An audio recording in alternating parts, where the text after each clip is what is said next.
I didn't flinch. I didn't even blink. I just nodded along as my boss smiled that thin, rehearsed smile, telling me how my attitude at work had been problematic. Meanwhile, my phone pulsed against my leg with that single line from an unknown number. Don't react. Your boss is recording everything. My eyes slid to his desk. That phone.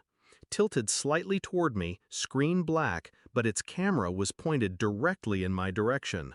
I'd seen him do it to others, set people up, twist their words, ruin their careers while his own reputation stayed spotless. But I never thought he'd try it with me, until that moment. And I realized I was already in the trap. I once admired him. That's the part that still stings. When I joined the company, he played the mentor role well. Late nights where he pretended to guide me. Compliments in front of executives. He made me believe I was special, different, the kind of employee who could climb fast if I stayed loyal. But loyalty is a currency manipulators spend freely. It started with rumors I didn't spread being traced back to me. Projects I completed somehow missing my name in the reports. Colleagues pulling away, whispering about things I supposedly said. At first, I brushed it off. Office politics, nothing more. But then I overheard him one night, his voice sharp, low, calculated. He was talking to another manager, feeding lies about me, painting me as unstable, untrustworthy. That's when the truth hit. He wasn't grooming me for success. He was grooming me for the fall. The text in my pocket confirmed what I'd begun to suspect weeks ago. Someone inside had finally seen through him. Someone wanted me to know the game he was playing. I felt anger simmer beneath my skin, but I didn't let it boil over. That's what he wanted, a reaction he could capture, twist, replay in boardrooms until I was nothing but a problem to be discarded. So I gave him nothing, just a calm smile, a nod, a quiet, "I understand," to every false critique. And in that silence, I made a decision. If he wanted a performance, I'd give him one, but not the one he expected. For weeks after, I moved like a shadow. Every interaction with him I documented. Every email he sent I archived. Every colleague he tried to poison against me I approached directly, with kindness, with clarity, dismantling his lies piece by piece. Then I went deeper. I studied him, his patterns, his rhythms. The way he set traps, always the same cycle. He'd isolate, manipulate, record, then report. He'd been doing it for years, and no one had stopped him because no one had proof. That was going to change. I bought a pen camera, small, unnoticeable.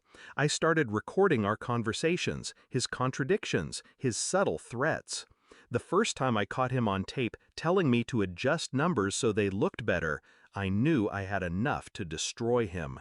But I didn't rush. No, patience is the sharpest blade. I let the evidence stack until it was undeniable.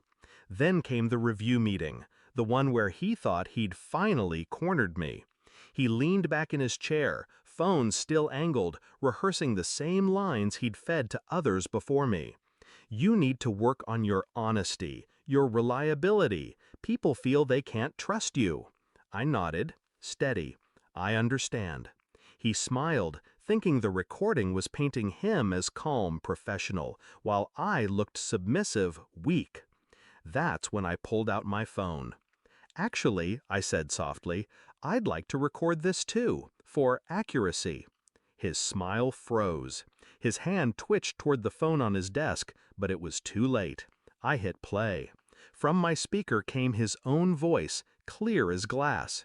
Just adjust the numbers. No one will check. If anyone asks, I'll back you up. Then another clip. His laugh. Don't worry, I've ruined better reputations than yours. Clip after clip, his own words, his own traps, all turned against him. The blood drained from his face. He lunged for his phone, but I slid mine across the table, letting it spin to a stop in front of him. Don't worry, I said, echoing his own line back at him. I've already backed it all up. The fallout was swift. I didn't even have to go to HR. By the time the board got the files, half the department had already submitted written statements. The unknown number that had warned me, it was a coworker he'd burned before, finally stepping out of the shadows. He was escorted out 2 days later. No severance, no glowing exit memo, just silence, shame, and the weight of his own games collapsing in on him. As for me, I didn't just survive, I was promoted, put in charge of rebuilding the very team he'd poisoned. People ask me if I regret it, if I regret not confronting him sooner or letting him think he had me fooled. The truth? I don't regret a second, because revenge isn't loud, it isn't messy, it's quiet, precise, surgical. It's watching someone step into the trap they set for you and closing the door behind them. He thought he had me recorded.